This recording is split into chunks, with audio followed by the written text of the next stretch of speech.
Did you ever stop to think that the cigarettes you're smoking might actually be counterfeits, that you're funding criminals? Or that the coins you use might be fake too? All of which has a negative impact on Europe's finances, to which every working European citizen contributes.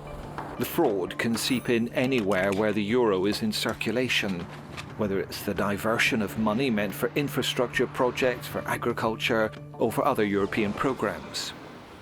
A European body was set up in 1999 to recover the funds that have disappeared from the European budget. It's called OLAF, the European Anti-Fraud Office. OLAF is part of the European Commission, but it has an independent status to conduct investigations entirely freely. This operational independence is still subject to a monitoring committee appointed by common agreement by the European Parliament, the European Council and the Commission. OLAF must also present to MEPs an annual report on its activities, which will be debated in Parliament. OLAF therefore ensures that European taxpayers' money is used in accordance with its original purpose. Around 400 people work for OLAF, half of whom are investigators. They all have investigative experience in their countries, in customs, in criminal investigations, or they're former prosecutors and lawyers. This is the case of the Director General of OLAF. I've been for more than 15 years public prosecutor in Italy. I dealt with economic crimes, corruption crimes, mafia crimes in some different cities in Italy. But to open investigation, OLAF must first receive an allegation, either from European citizens or from European institutions. In 2014, for example, OLAF received more than 1,400 such allegations. Almost 40% of these concern structural funds. These are the European funds dedicated to regional policy, which aims to reduce the development gap between Europe's richer and poorer countries. OLAF then concerns itself with centralised spending, foreign aid, agricultural funds, customs, the marketplace, and to a lesser extent, tobacco and counterfeit items.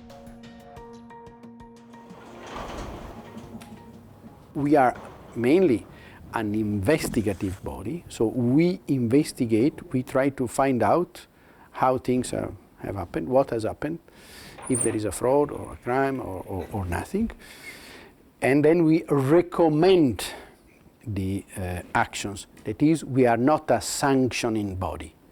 The sanctions, like disciplinary, financial or judicial, are taken by the competent authority through their own procedures. In 2014, OLAF's recommendations aim to recover 900 million euros. That's just over 0.5% of the EU's total budget for that year. Smugglers are becoming increasingly inventive. This roll of paper is stuffed full of smuggled cigarettes. One ship's container can hold about 10 million cigarettes hidden in rolls like this. And that represents, in terms of lost revenue from tax and import duty, around 2.5 million euros.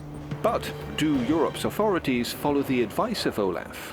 Mostly, not always. There is an autonomy of these bodies to take measures.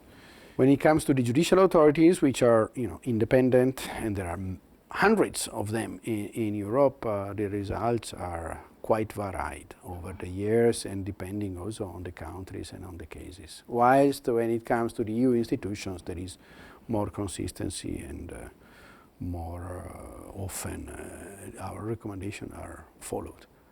In addition to investigations of fraud, corruption and any illegal activity related to EU funds, OLAF is also responsible for detecting serious offences committed by personnel of the European Union, be they officials, politicians elected as MEPs or commissioners.